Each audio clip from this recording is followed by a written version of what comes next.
Yang mulia Sekretaris Jenderal PBB, yang mulia para pemimpin negara-negara anggota PBB, tahun ini genap 75 tahun usia PBB. 75 tahun yang lalu PBB dibentuk agar perang besar, Perang Dunia Kedua tidak terulang kembali. 75 tahun yang lalu PBB dibentuk agar dunia bisa lebih damai, stabil dan sejahtera. Karena perang tidak akan menguntungkan siapapun. Tidak ada artinya sebuah kemenangan dirayakan di tengah kehancuran. Tidak ada artinya menjadi kekuatan ekonomi terbesar di tengah dunia yang tenggelam. Konflik masih terjadi di berbagai belahan dunia. Kemiskinan dan bahkan kelaparan masih terus dirasakan. Prinsip-prinsip piagam PBB dan hukum internasional kerap tidak diindahkan, termasuk penghormatan terhadap kedaulatan dan integritas wilayah. Kita semua prihatin melihat situasi ini. Republik Indonesia setujui resolusi PBB soal serangan Rusia ke Ukraina. Indonesia memutuskan menyetujui resolusi Perserikatan Bangsa-Bangsa untuk menekan Rusia menghentikan serangannya ke Ukraina. Hal ini terkuak dalam sesi darurat Majelis Umum PBB yang diadakan Rabu 2 Maret 2022. Indonesia diketahui mengambil langkah ini bersama 140 negara dunia lainnya. Dalam resolusi itu, negara dunia juga ikut mengutuk langkah Presiden Rusia Vladimir Putin yang memutuskan untuk menempatkan persenjataan nuklir negara itu dalam posisi siaga. Berikut rinciannya, jumlah negara yang menyetujui resolusi PBB setuju 141 negara, tidak setuju 5 negara.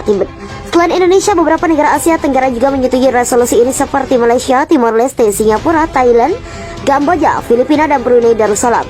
Tak hanya itu, Myanmar yang saat ini dikuasai oleh pemerintah junta militer juga ikut menyetujui resolusi ini untuk suara menolak resolusi ini. Negara-negara yang menolaknya adalah Rusia, Belarusia, Korea Utara, Suriah, dan Eritrea. Sementara itu, beberapa negara yang memutuskan abstain yakni China, Bolivia, Iran, Irak, India, Pakistan, Sri Lanka, dan Sudan. Dari tetangga Republik Indonesia pun juga ada Vietnam dan Laos yang memutuskan untuk juga abstain. Dengan posisi suara yang seperti ini, draft resolusi tersebut pun berhasil menjadi resolusi. Berbeda dengan sidang Dewan Keamanan sebelumnya, dalam sidang Majelis Umum Darurat ini hak veto tidak dapat dijatuhkan. Kritik untuk Indonesia. Keputusan Indonesia untuk mendorong resolusi ini mendapatkan kritikan dari Guru Besar Hukum Internasional Universitas Indonesia Hikmahanto Juwana. Ia mengatakan bahwa ini menciptakan stigma bahwasannya Indonesia layaknya hakim yang mampu memvonis tindakan sama negara. Pertama, seolah Indonesia berada dalam posisi sebagai hakim terkait serangan Rusia dan menentukan tindakan tersebut sebagai salah. Padahal dua negara yang berseteru memiliki justifikasi berdasarkan piagam PBB dan hukum internasional, ujarnya melalui pesan singkat kepada CNBC Indonesia. Satu hal yang pasti, Rusia tidak akan menyatakan dirinya melakukan perang agresi atau serangan terhadap integritas wilayah negara lain. Selain itu, Guru Besar Rektor Universitas Ahmad Yani ini mengatakan Indonesia juga terlihat sebagai negara yang hanya mengikuti keputusan Amerika Serikat dan sekutunya. Sebagai negara yang menjalankan kebijakan politik luar negeri yang bebas aktif, seharusnya Indonesia menjaga jarak yang sama dengan perseteruan antara Ukraina dan Rusia. Indonesia tidak perlu melibatkan diri dalam pertikaian dua negara layaknya Amerika Serikat DKK yang cenderung berpihak pada Ukraina, tambahnya.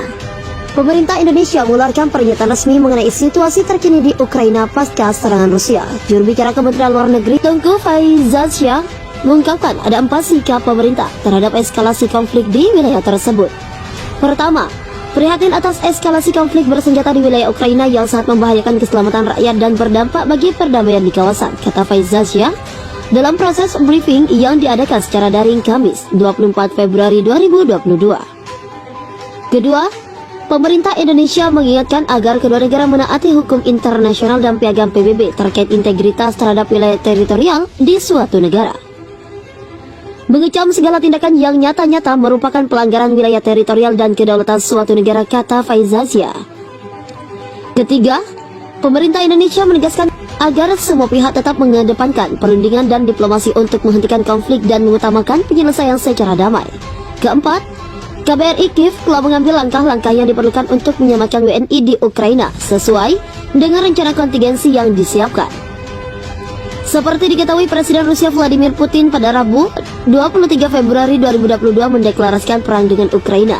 Menurut laporan dari New York Post, Putin mengklaim Rusia sedang melakukan operasi militer khusus untuk